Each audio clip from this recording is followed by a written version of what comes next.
Okay, great. And good to roll.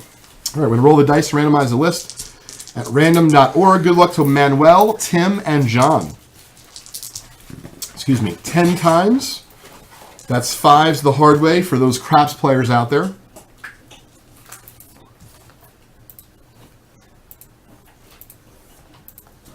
And we're making Bob hungry. Getting everyone ready for dinner tonight. Yeah.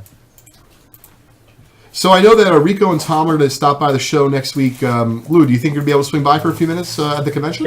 It's in the plan. All right, great. Friday or Saturday?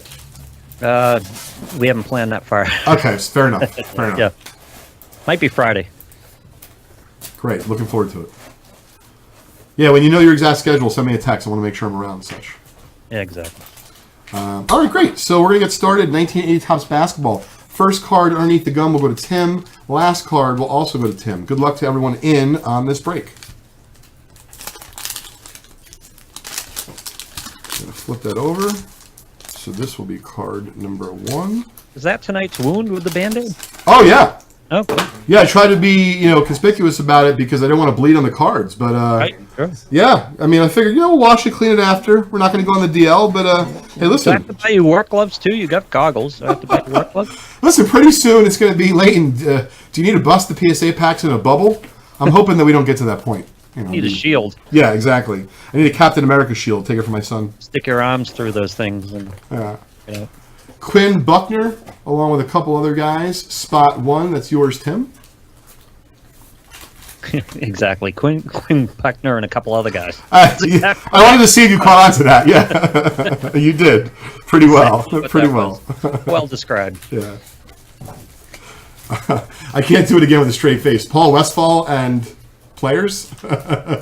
All right. So in this set where they printed the 3 like this, did they often do that? Did they consciously put one guy with 2? No, the thing about the Magic Bird rookie, the Magic Bird is Dr. J in the middle. I mean, Well, so at the time, though, Bird and Magic weren't just other guys, but they weren't Bird and Magic. no, definitely not. But they did have esteemed college careers, Yep. and both a lot of success at that level, and a lot of promise coming into the league. And of course, Dr. J was a well-known commodity by that point. So that's the Chief. Steve Mix was okay, if I'm not mistaken, right?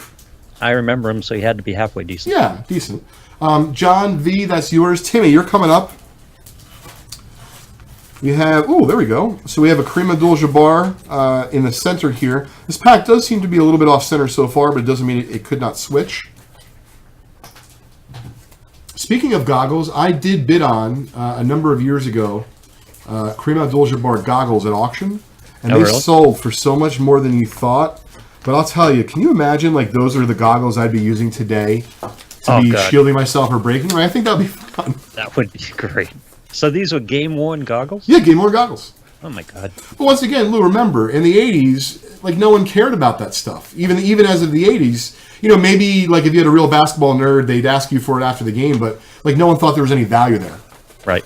Hey, Adam, how are you? Thanks for joining us. Jason, Mark, what's going on? Mr. Savage. So now do they sell off those Halloween masks the basketball players wear?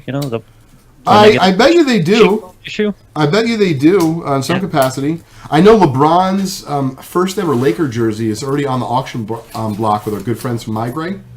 How does that happen? He hasn't worn one yet. Yes, he has. Yeah, no, season started. His first jersey is already on the block, and I think it's already north of 10,000. I'm sorry, it's still baseball season up here. I know. I'm trying to really distract you from it and talk about everything else other than that. Food. Let's get into music in a minute. Well, we're running out of time, but Fine. It's like we cover the stocks at first, and then hopefully it's forgotten memory, at least for me. Can we send James Taylor out to pasture? Can we just be done with that at this point? Look at this. So this Rudy? is the nicest card in the pack. It's not that easy to look up the pop report on this because of the way the set is written up. But you got Rudy T, Dan Issel in the center, which, by the way, I mean, I would think you concur here, Lou. Fantastic ball player. Yes. Really was. He was. And Brian Winters, and certainly looks gradable. That's spot 6. Tim, that's yours. If you want, we'll grade that for you on the house, bud. Just let us know. So how did the set work? We've seen Quinn Buckner, haven't we, in 2 different combinations? Yes. So Bird and Magic are also featured on several different cards. So what I'd like to know more than anything is how did they determine why some players are only featured once in the set while other players are featured 4 times? Right. You never know. Reggie Theus, Wes Unsold is a Hall of Famer. Two good players, yep. Yeah. Gaston, thanks for hanging with us. Once again, we've got about 5 minutes left on our PSA Vintage Break show today. But following our show until 7:30, Johnny 5 will be on for your viewing pleasure on youtube.com/vintage breaks. We still have a few packs here left to open, so we'll be doing that to start the show. We, of course, will be doing some of our patented snappers, freebies, and promos. And don't forget, next Tuesday, $2,000 in prizes, free break credit, vintage cards graded by PSA and such